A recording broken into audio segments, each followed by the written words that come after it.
Bienvenidos, soy Marcelo Solimine y junto al dial.com, ante la nueva realidad que nos impone la reforma procesal penal que a nivel nacional y federal ha encarado la República Argentina a fines del año pasado, vamos a ofrecer esta clase sobre esta nueva temática, que claramente se trata de una revolución que debemos capitalizar en una verdadera evolución del proceso penal y el sistema de justicia en materia penal. La realidad es que este nuevo código y todo el proceso que lo acompaña se anota en sintonía con la reforma procesal penal que desde hace muchísimos años se viene realizando en la región, y en ese sentido presenta una verdadera fortaleza la sanción del nuevo código que ha sido dictado el año pasado. También se inscribe, y en esto resulta plausible, en línea con muchas de nuestras provincias que ya han avanzado hacia un proceso acusatorio. Si bien presenta el código algunas objeciones en términos de que no hay fuentes invocadas en la sanción de este código, no se encuentran identificados sus autores, no está acompañado de una exposición de motivos como tradicionalmente acontece con este tipo de ordenamientos, y esto sin dudas lo erige en un problema de debilidad. En el mensaje del Poder Ejecutivo, la única fuente que se menciona es el Código Modelo para Iberoamérica, en el cual ha trabajado Julio Mayer en 1988 y que se basa en el proyecto Mayer para la Justicia Nacional y Federal del 86. Pero a poco que uno abunde en las experiencias últimas que hemos tenido, amén de todo este background de latinoamericano y de nuestras provincias, encuentra que ha habido tres intentos de codificaciones de los cuales se nutre este nuevo Código Procesal Penal. Así tenemos el Código INESIP de 2004, el Código Veraldi en 2007 y el Código Albrieu en 2010. En rigor, todas estas codificaciones han terminado siendo fuente en este nuevo ordenamiento. Es cierto estas debilidades que presenta y que merece objeciones, a punto que Daniel Pastor nos habla hoy de una improvisación y nos dice que no es posible que no hayamos podido hacer algo mejor, pero en definitiva tenemos un código que en línea con estas codificaciones modernas termina generando nuestra adhesión. Precisamente todo este proceso de reforma regional ha atravesado diversas etapas. Podemos hablar de 3 generaciones de evolución en la reforma. Una primera generación, que fueron antes del año, las codificaciones anteriores al año 2000, buscaban simplemente un cambio de código procesal hacia un sistema acusatorio, pero a un acusatorio en el cual el único rasgo característico era la investigación a cargo del fiscal, y así entonces se dio ese primer cambio. El problema allí radicó en que precisamente con esta suerte de fetichismo normativista del cambio de código como fetiche, pensábamos que la reforma ya iba a rendir sus frutos, y esto no fue en esos términos. De modo tal que después aparece otro problema, considerando que con el voluntarismo ético se podía entonces lograr ese cambio que finalmente no se terminó dando, y entonces aparecen luego del 2000 y a partir de la reforma del Código de Chile una segunda generación de reformas en los cuales empieza una preocupación central por la gestión, para lo cual necesitábamos reorganizar las agencias judiciales, y allí entonces se reorganizan los poderes judiciales, los ministerios públicos fiscales y el Ministerio Público de la Defensa. Esta idea de gestión también toma como central una preocupación por la calidad y los tiempos de respuestas, y en ese sentido cobra un significado mayúsculo el principio de oportunidad, que nos permite prescindir de la persecución en algunos casos y habilitar salidas alternativas menos violentas y de mejor calidad para un gran número de casos no muy graves. Finalmente, en esta segunda etapa aparece la idea de oralidad en forma masiva durante toda la instrucción preparatoria. Y esta oralidad masiva genera además, en última instancia, la desaparición del expediente porque todo se resuelve a través de un sistema de evidencias orales. Finalmente, hoy algunos de los países de la región están transitando reformas de tercera generación, en los cuales lo que se ha logrado es llegar a una litigación de calidad, con el desarrollo de la teoría del caso y las técnicas de litigación. Y una última cuestión que refiere a que los ministerios públicos fiscales deben tener impacto en materia de seguridad ciudadana. Con esta última cuestión se da el último nivel de avance en los procesos de reforma. Todos estos procesos de reforma, por cierto, lo que requieren y están atravesados por una necesidad de capacitación, por una reforma cultural que abandone la cultura inquisitiva. Yendo a nuestro código, en rigor, no solo se ha reformado el código, sino que recientemente, el 10 de junio del 2015, han sido aprobadas las leyes de reorganización del Poder Judicial, del Ministerio Público Fiscal, del Ministerio Público de la Defensa y la ley de implementación del código, con lo cual se ha completado todo el marco normativo de este proceso de reforma que entonces no se limita a cambiar un código procesal, sino constituye una reforma integral y multidimensional que participa de las características de una reforma refundacional, como las denomina Cristian Riego, y que debe quedarnos en claro de que por más que teníamos algunas características de este proceso de reforma, como ya instrucciones a cargo de los fiscales u oralidad en la etapa de juicio oral y público, es un cambio de modelo absoluto, hay un cambio de paradigma a todo nivel y entonces no hay que caer en la trampa de pensar que se trata de aplicar sintonía fina al proceso que hoy conocemos, sino que hay que hacer entonces una refundación de todo el esquema, no solo normativo, sino de las prácticas forenses consecuentes con él. En definitiva, este código y todo el proceso de reforma logra introducir los ingredientes para llegar a una reforma de tercera generación de las que recién mencionábamos, desde donde es un avance muy interesante en términos de reforma. Si reparamos en los objetivos políticos que ha llevado todo este proceso de reforma a nivel regional, encontramos que la primer meta era abandonar la cultura inquisitiva y que ya en los últimos tiempos esto se viene logrando a partir de la desaparición del expediente, con la idea de desformalización y como objetivo central garantizar la imparcialidad del tribunal, que todo deberá resolverlo en una audiencia oral donde recién allí conocerá el caso. La idea de estas audiencias orales lo que buscan en definitiva es aumentar la transparencia del sistema de justicia, siendo que en algunos lugares, en algunos países de la región, este fue un objetivo central porque necesitaban reducir la corrupción en el sistema de administración de justicia. Otro objetivo medular ha sido el de mejorar la calidad de las investigaciones, fundamentalmente en materia de investigación de delitos complejos, siendo que también en materia de garantías se ha fijado como una meta el reducir los tiempos de duración de los procesos, que bajo los viejos esquemas son excesivamente largos.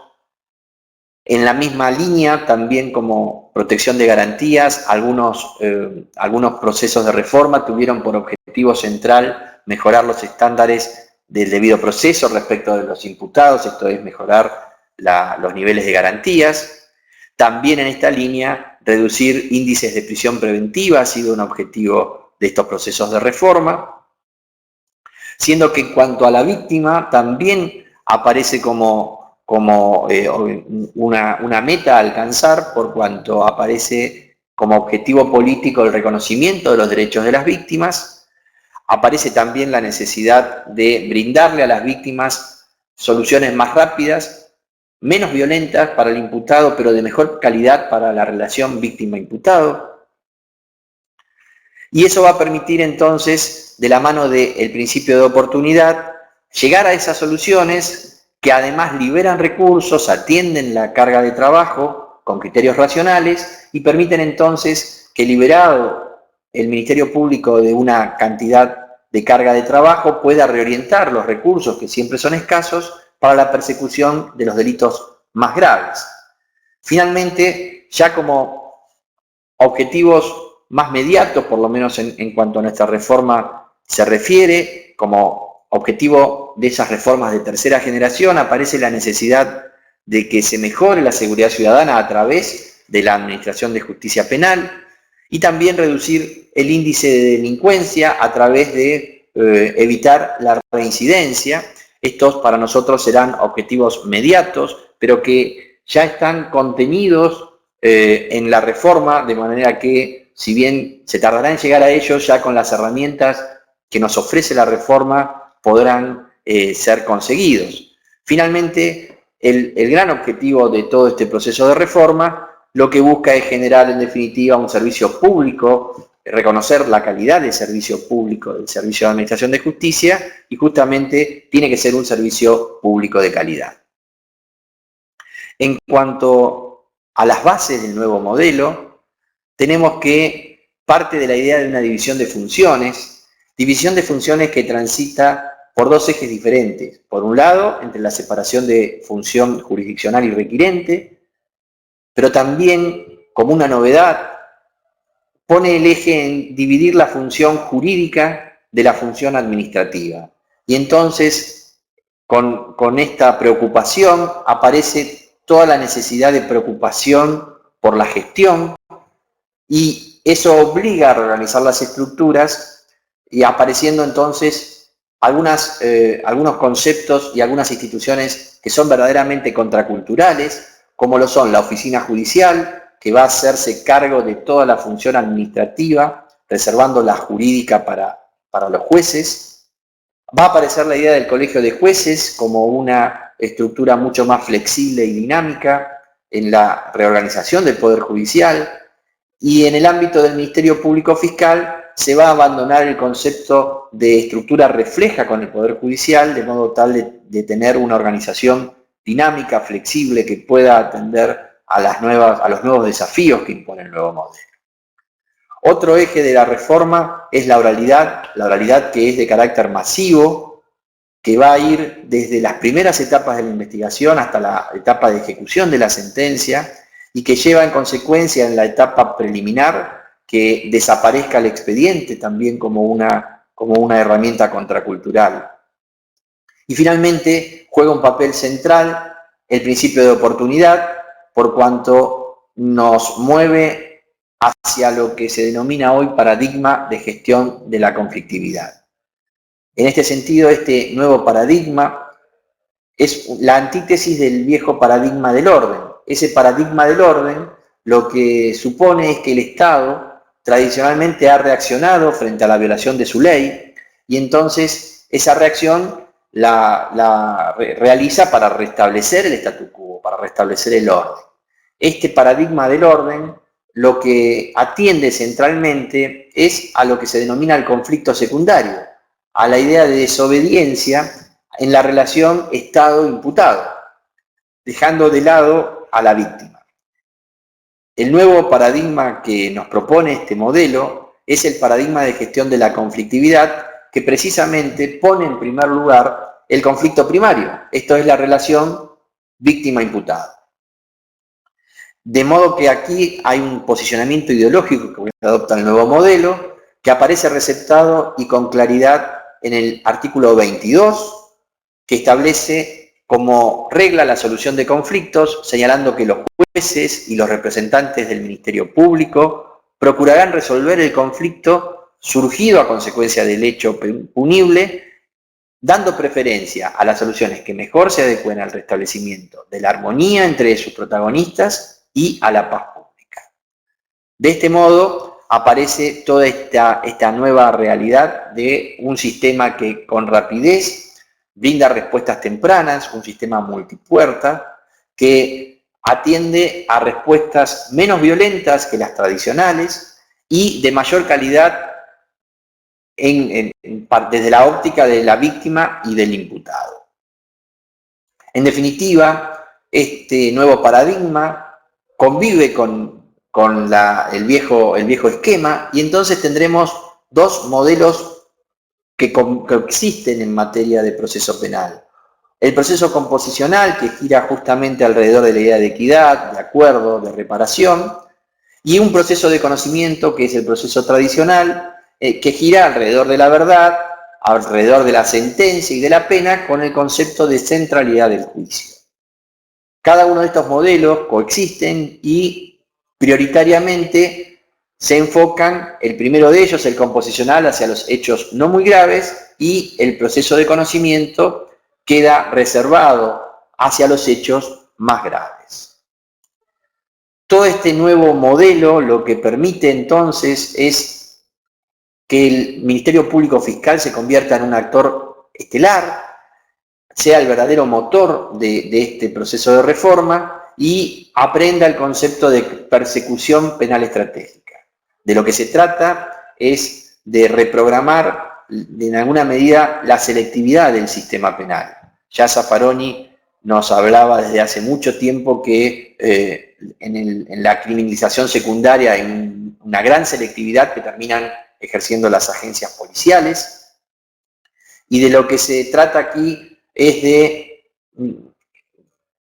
bloquear esta idea de que se hace lo más sencillo y lo menos grave. Es el concepto de prioridad inversa. No debemos quedarnos con lo más sencillo, hay que romper con este esquema que nos hace trabajar mayormente con casos en flagrancia, casos muy sencillos, y postergar el tratamiento de los casos complejos. Esa será entonces una de las recetas que nos ofrece el nuevo modelo. No debemos anclarnos en la flagrancia, debemos trascenderla, porque en cada delito de flagrancia, además, si son delitos, por ejemplo, contra la propiedad, aparece un mercado detrás, un mercado ilícito hacia donde van destinados los bienes sustraídos, y hay que entonces trascender el caso e ir por esas organizaciones delictivas de comercialización de esos productos. La idea es entonces no quedarnos con lo que nos trae la policía. Tradicionalmente, tanto los jueces como los fiscales actuamos de manera reactiva frente a los casos que nos trae al sistema de la policía. Este modelo lo que busca es un Ministerio Público proactivo, que se adelante, que priorice qué cuestiones político-criminales merecen entonces persecución en términos prioritarios, y desde esa perspectiva entonces debe marcarle la agenda a la policía para orientar entonces esa labor de prevención y represión policial. La idea es que con este nuevo esquema se terminen atacando la criminalidad compleja. De lo que se trata es entonces de ir por la disminución de lo que se conoce como cifra dorada, que es la impunidad del poderoso. La impunidad del poderoso cuyo poder puede derivar de distintos factores. Puede haber poder económico, poder gremial, poder político. Bueno, de lo que se trata entonces con esta idea de persecución penal estratégica y las recetas que nos ofrece es de ir justamente por esta cifra dorada y atacar la impunidad del poderoso. Este nuevo modelo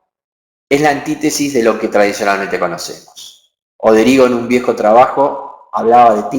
tinta versus saliva, y hoy claramente el sistema de audiencias y la saliva se ha convertido en la estrella. Esa forma de litigar va a ser